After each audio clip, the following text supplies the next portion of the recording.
It is not controlled or initiated by men. இது மனிதர்களால் ஆரம்பிக்கப்படவும் முடியாது, கட்டுப்படுத்தப்படவும் முடியாது. நீங்க இதை ஸ்டார்ட் பண்ணவும் முடியாது, ஸ்டாப் பண்ணவும் முடியாது. நல்லா கவனிச்சுட்டே வாங்க. கைராஸ் என்பது தேவன் கிரியை செய்கிற நேரம், தேவன் தெரிந்து கொண்ட நேரம், தேவன் தலையிடுகிற ஒரு நேரம். அதை நம்ம மனிதர்கள் கட்டுப்படுத்தவும் முடியாது, மட்டுப்படுத்தவும் முடியாது.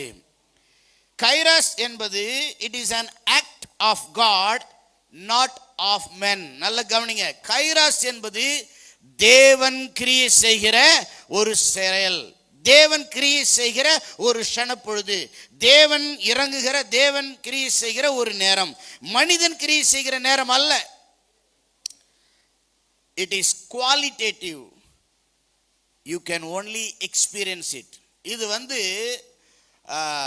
தரம் சார்ந்தது, எண்ணி பார்க்க முடியாது. இது ஒரு தரம் சார்ந்தது. இதை நீங்கள் அனுபவிக்க முடியும், இதில் நீங்கள் இணைந்து கொள்ள முடியும் இல்லையா? இதை நீங்கள் ஒன்றுமே பண்ண முடியாது, நடக்கும்போது நடக்கும். இதை புரிந்து கொள்வதற்காக வேதத்திலிருந்து சில உதாரணங்களை நம்ம பார்க்க போகிறோம். சரிங்களா? கைராஸ் என்பதை புரிந்து கொள்வதற்காக நான் மறுபடியும் சொல்கிறேன். கைராஸ் is an appointed time in the purpose of God. தேவனுடைய நோக்கத்தில், தேவனுடைய திட்டத்தில், தேவன் நிர்ணயித்த நேரம், தேவன் திட்டமிட்ட நேரம், அதுதான் கைராஸ் நேரம்.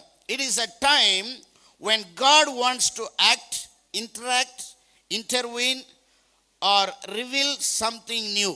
இது தேவன் கிரியை செய்ய விரும்புகிற நேரம், தேவன் இடைபடுகிற நேரம், தேவன் பதில் செய்கிற நேரம், அல்லது ஏதாகிலும் ஒன்றை தேவன் உங்களுக்கு புதிதாய் வெளிப்படுத்துகிற நேரம்.